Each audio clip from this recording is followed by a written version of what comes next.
Welcome, everyone. Welcome to another interview with Metaphysical Hub. And here with me, I have Alexander, and you're going to have to help me with your last name. Um, in German, it's Krakolinig. Krakolinig. Did I Yeah, get good. it? Yeah. Even my Oh. local teacher had more than 7 years, so no problem.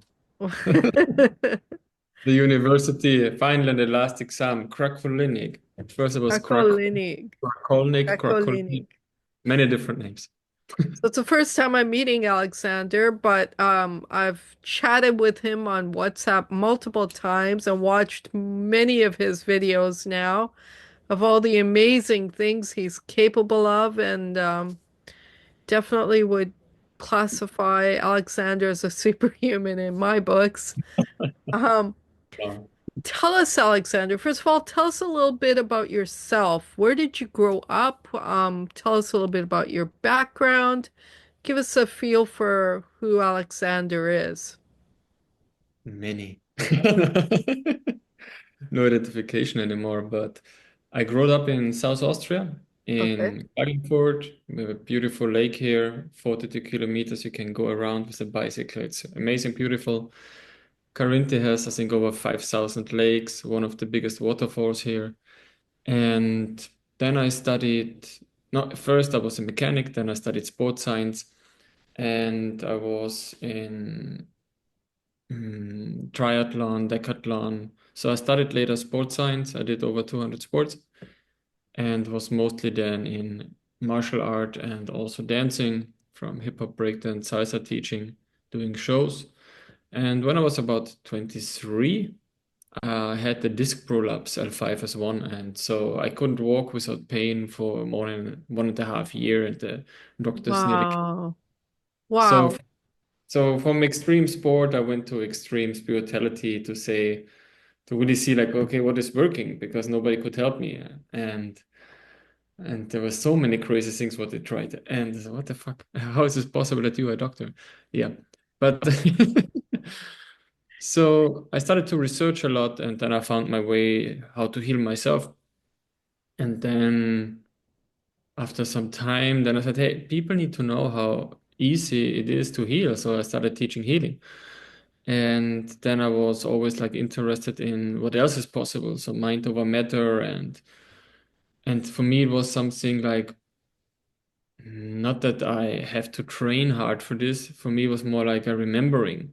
And so I remembered a lot from my past lives and yeah, a lot of crazy things what many people had maybe. So I got more and more information. And back in the days, it was very hard to get information Yes. because Yeah. it's all like secret, classified, or you are like in Buddhism, but then you have to be like a slave. And maybe after 30 years they give you some knowledge.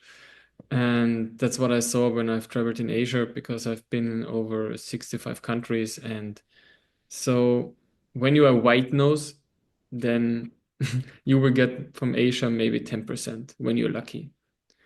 And it doesn't matter even if you speak Chinese. You still get a little bit more if you speak Chinese, but it's just how it is. And because of the hierarchy of masters and whatever. And in Russia, I got a little bit more knowledge. And for me, what changed a lot was mostly I started getting more idea about the quantum field. Okay. And so I came to quantum healing, what was first published from Richard Bartlett, Matrix Energetics, or Frank Mm, Kinslow with very familiar. quantum alignment. And so after doing all this kind of healing over the last 12 years, um, I was always like in the question, what else is possible? So what can we do? And so I was playing around with telekinesis and other stuff, and first nothing was working. And then how more I went into emptiness and stopped trying and just like observed, things started to happen. And with all the other energy manipulation was most like connected with the field. And I saw some videos from some masters and I just stepped into it and played with a friend. And with all this playing and trying out, I came to all this stuff because ordinarily nobody will tell you this because, oh, you're not allowed to know this, blah, blah, blah. So I had many wannabe masters who have been jealous that I have more knowledge than them. And yeah, so I was triggering all the time people. So let's go backwards a bit. You said you've been to 65 countries, and you said that you were in sports and you had an injury, and that injury created pain and suffering that you had to heal yourself because no Yes. medical help was really being provided to you to the extent that you were able to be healed of what was causing you You, so much pain, right? You can't even imagine what they were telling me. Oh, you have to put an injection into the spinal and because you are too flexible. And I was like, I Because am you're on too flexible? Yes. I said, what the heck? I'm in an institute for the spine and you tell me I'm too flexible, therefore I have a back problem. And if you don't inject on the right position, I will be handicapped my whole life, and then I have to pay $30 for each injection. And so like finally I have no big pain, and then they would put again some glucoses into my spine to get more pain and more inflammation to make it stiff. And I was like, what the fuck? Just to have one example. The other one was the father from a triathlon friend, and he works in the hospital. And I went to him, hey, can you help me? Because I don't know how to go on. Yeah, we can cut out a triangle from your knee because you have like O knees, and therefore you have a spine problem. See, I'm 23. When you cut out now a triangle like this, imagine how should this all grow together? Now I was like, it's just like some little stories. So you can't even imagine it. I don't want to talk about bad about doctors, but 80, No, I 90% know. have just no idea what they're talking about. And yeah. And I can't share it because as soon as you say a statement against that system, the medical system, I can't put anything anywhere because they'll shut me down. I But know many good doctors and I also helped them. So sometimes even when my TCM, traditional Chinese medical doctor, she helped me a lot also when I had the back problem. And when she later didn't know what to do, then I came with quantum healing and other methods to help their patients. So I was working with different kind of doctors, and I'm not against doctors, just to be clear. It's just mostly they have no brighter view. And that's the problem when you have like just a narrow-minded thinking, just, oh, this won't be, I have to do this, blah, blah, blah, blah. right. I think in everything, it doesn't matter if you're a doctor, it doesn't matter if you're a sports guy, if you're like this, you won't expand in anything and you won't make anything new. So what? So okay. So your doctors aren't helping you, so you decide you gotta do something, and if they are not gonna do it, you're gonna have to do it yourself. So what's the path you went on to decide what you were gonna do, and how did you decide it? I tried everything what was on the market. So there was not, oh, I have to do this or that. So no, I went from craniosacral to Yeah. hypnosis. Hypnosis actually worked in the beginning. It was very powerful. I said, oh, finally I have no pain because mostly I woke up like Yeah. Quasimodo. I couldn't walk and I was like professional athlete. So I was doing front back flips, everything, gymnastics.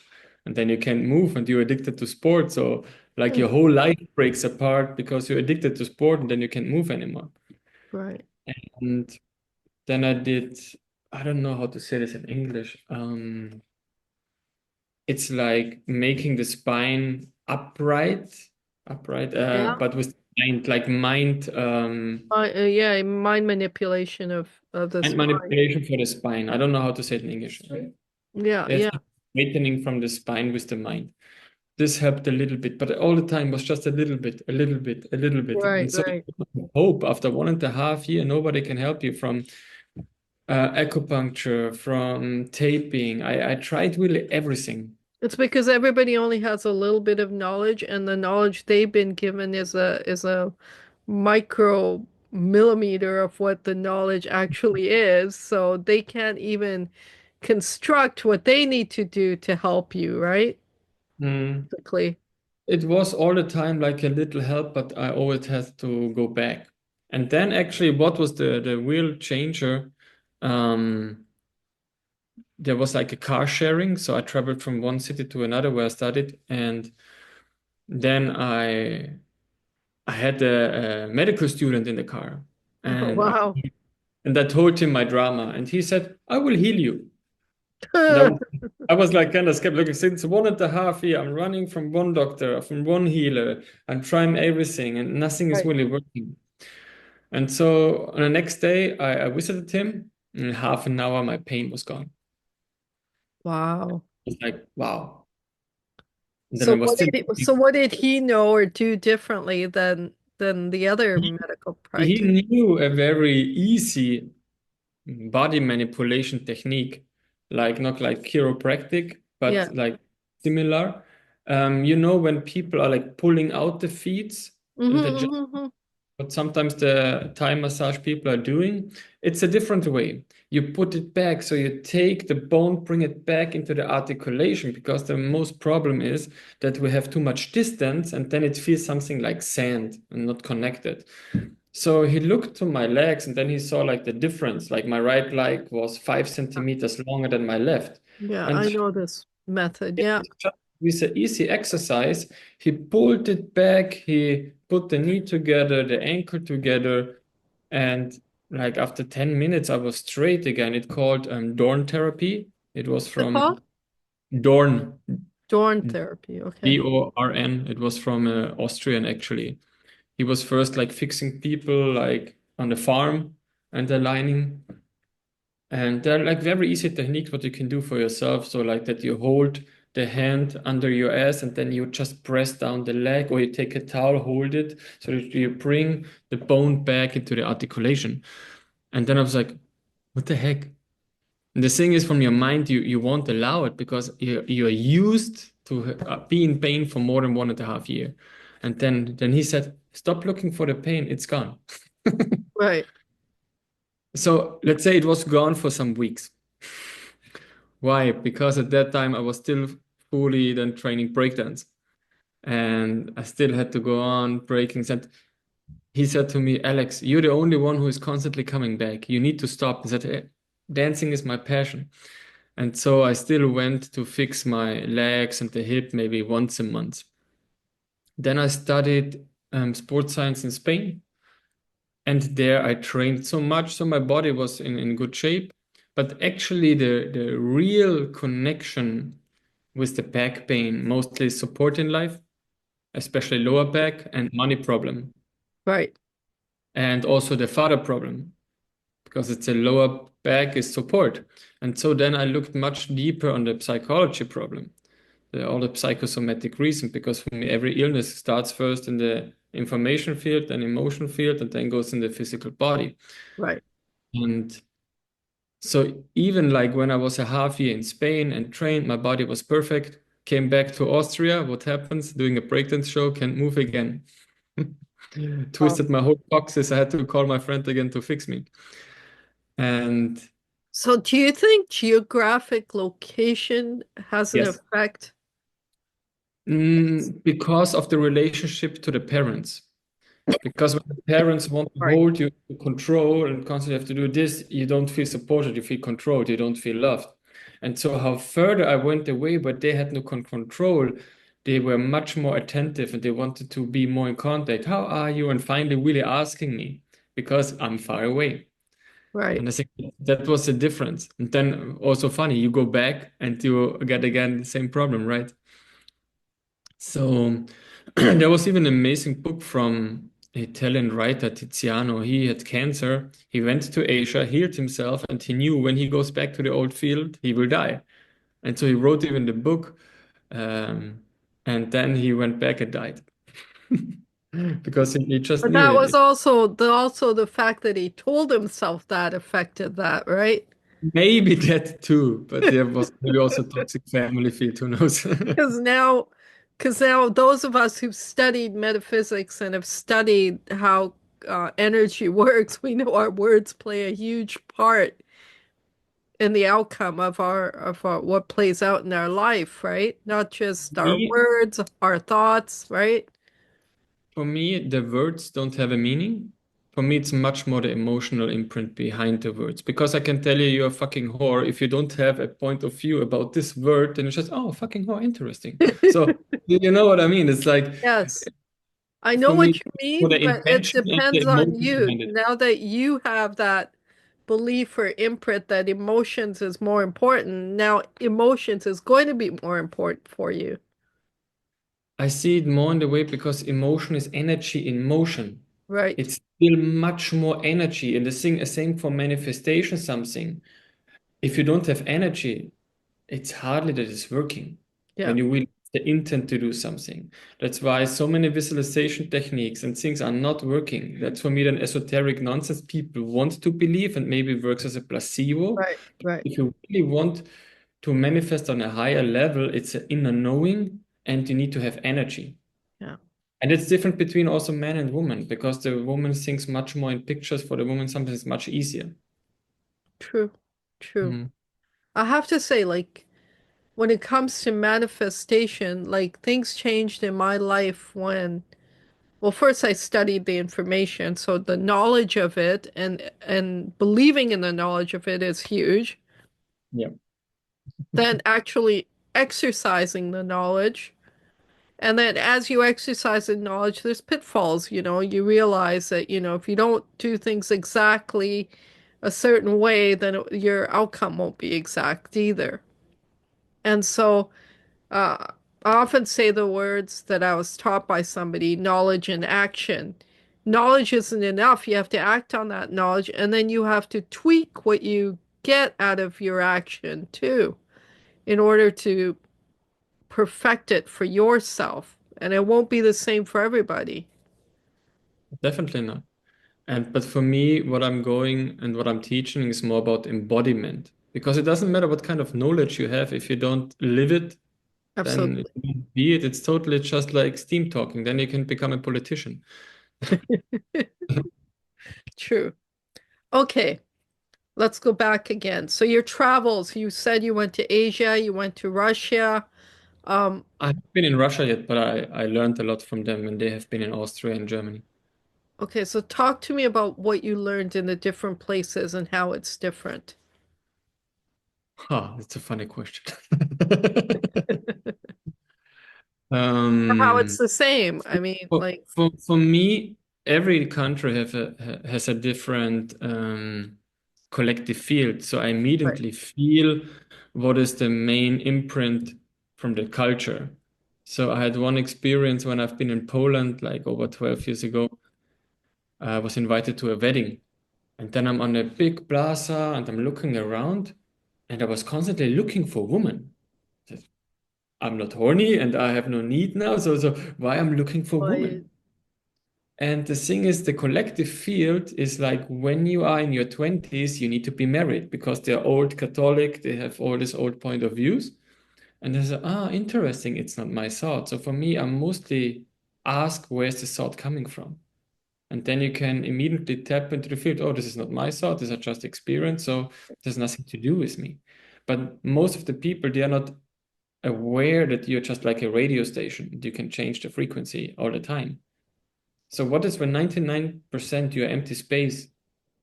So why are you still identifying with an emotion or a feeling or a thought? Because you want to. You're addicted to emotions. You're addicted to feelings. But there or is no you need. don't know any better. I mean, there is that too, You right? don't have the awareness that you have the choice. Yeah. You don't have the awareness that you have the choice. You never knew, you were never taught, and you haven't figured it out yet because you don't have this life experience that's devastating you to make you figure it out. Yeah. So this was one thing how I had one time in India this kind of realization. I went to Oneness University. It was like a crazy ashram with over 100 people. And they give you diksha and for a Yeah, night. yeah. I've been dick shot before. For me, it was like, don't make my hair dirty because they had no really give some energy. So for me, it was like, what the heck are they doing there? It was an interesting brainwash. Um, you pay $100 a day where you can live. At that time, it was like my second world trip. And it was like, what the heck? Why should I pay $100 for one day where I can live in India 2 weeks for $100 at that time? Right, right, And but I said, oh, I want to have an experience because one of my friends he told me he went into this level of consciousness to 1000 and he went this diksha and thought, okay, I'm in India, let's try to experience this. But I met actually a teacher from there in a totally other city, and he gave me some initiation, and that I really felt. But from the people there, nothing. But the funny thing, what happened? They did so much basic exercises, and so I was still like doubting what I'm doing here. And then even people came to me like, "Hey, what are you doing here? You look so happy. Why are you here?" So I know I don't need to be here, but I have the feeling I need to learn something. And I met another guy from Brazil who talked about transcendental meditation, where he manifested some meteors. And so I had some nice conversation. And I met a girl from Australia, and she was into yoga. And she also was doubting. And then there were some Germans, and I was laughing so much because then, "Oh, Alex, can you feel the temple? It's alive." And I was like, "It's 40 degrees all the time. Of course, when you go at night to the temple, you feel the marble because it's still hot. It's Right, still right, warm." right, So right. then when you have these people who want to see everything, something special because they still have their pink glasses on and like whole esoteric stuff. And so, but I still try to stay open. Okay, I don't want to judge. I just let's see what I will experience. And even when I felt all this manipulation going on. And on the fifth day, it was something like I was again doubting so strong. He said, "Oh, what I'm doing here, why I'm paying for this nonsense." And then I was like, "Oh, interesting. I'm with 100 people in here who are all doubting because I felt it's not my doubt. I thought it was because I was doubting, I was connected to the whole field. The whole field was doubting the whole Right, right. process." Everyone there is doubting. They don't know what they're doing there. Right. Yeah, oh, and then I had this aha moment, and I felt like this little, "Oh, cool, interesting," this awareness, and I was totally in bliss, but just by understanding this awareness, what's going on. Right. I know that feeling. Then there Yeah. was like these two armors sending energy, and I was sitting in front. I was like, I felt energy from the back, from all the people. Oh, my guru! But I didn't feel any energy from the two teachers. I was like, "Oh, interesting. Why am I here? Yeah. What kind of crazy sect?" And then I had also like this bad feeling, like you see all the beggars outside from this $1 million temple. Said, "Hey, how can you talk about compassion and all this stuff, but then you don't even support the people who I need? Yeah. We're right in front of your You have building. to wear white." And it was really like, "Oh, you have to be like this." So say one time you say, "Oh, you be free from this and that," but then you're still contradicting yourself by saying, "Oh, this needs to be like that." And the funny thing, after 1 week, I was done because I just paid for 1 week. And so I cut already the bracelet, and I wanted to go. And the security guy didn't allow me to go. Why not? "Ah, I don't know how long you're here," and blah, blah, blah. I felt like I'm in a crazy prison. I said, "Hey, I just paid for a week. Yeah, I can talk now to the teacher." Then the class, "Look, I have to go now. I have to get the bus. I have to drive to Pune. I have to other place." I had to wait over an hour. I was fighting with a security guy that he allowed me to go. And so it was crazy. And then I was still like in bliss. I said, "Okay, everything is fine. I'm blessing everyone. I'm happy." But to stay in the state for a long time in India, it was after 2 hours, my bliss was gone because you learn a lot of patience because there's so much stupidity. Oh, the traffic, you mean? Yeah, and people don't know anything. When you ask, "Oh, is this the right bus?" And you're like with a 30-kilo backpack, and then you drive to Mumbai, and then, "Oh, go inside." And then I'm saying, "Oh, are you in the wrong bus?" I said, "What the heck?" Going up, I'm in the bus. "Oh, yeah, come in, come in." "Yeah, yeah, no." "Oh, no, we're in the wrong bus." I said, "How can you say like this direction is wrong and this direction is wrong? So where are we going?" I was in India. But at that time, I was mostly just teaching dance and healing. And I just was writing actually with a friend just a week ago. And yeah, it's quite interesting what happened. So we'll come back to that. I want to go back in the past though. So I want you chose breakdancing and other sports at the same time. So how many sports were you engaged in at the same time when you were dancing? Well, still many. I did over 200 in total because for me it was always like exploring more and more. I still was keeping dancing. I still was doing martial art, playing ping pong, beach volleyball, because I just like love to do different things. Right. At the time when I was more in triathlon, there was not much time because then you have to get up at 6, you swim 2, 3 hours, then you run for 2 hours, then you go with the bicycle for 3 hours, and then you even have to study also and to go to university. Right, right. So, the Dorn method that you did to heal your back, or your friend used to heal your back, It was what just one part. was just one part. It was the first part what helped a lot. Yeah. But then when I came back to Austria, I told you, then again I had a back problem. Yeah, yeah. So I had a breakdance show. I was twisting my coccyx and I called my friend, hey, I can't move. I can't even fix myself. And he tried everything, put in the sump in my ass to really like try it. I've never seen that someone can even twist his coccyx. So then after he was trying the Dorn therapy and it was not 100% working, then he tried something different. And then he said, okay, just stay there. I will try something. And he put his 2 fingers on my sacrum and I felt, oh, something is relieving. It's releasing. What's going on? Ah, I just tried a new technique, and he was reading actually the book from Richard Bartlett about the quantum healing. Oh, okay, okay. Was trying to send me So like that's this. Richard Bartlett, that's matrix energetics? Yeah. Yeah. So, and this opened up a totally new field. And so I started to read the book. And when he was telling, oh, he was healing blind people, and I was like, yeah, of course, I'm scientist, so sorry. Where we are still identified with a job, with helping and all kind of helper complex. Please change it. Where we identify with a You job. allow yourself to be good enough by doing nothing. Allow myself to be good enough by doing nothing, which I have been.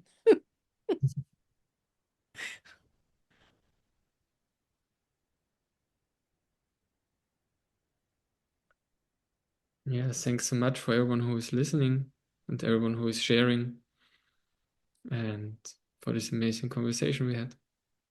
Thank you. Thank you. Thank you so much. It's an honor. The same. Okay, I'm gonna stop this.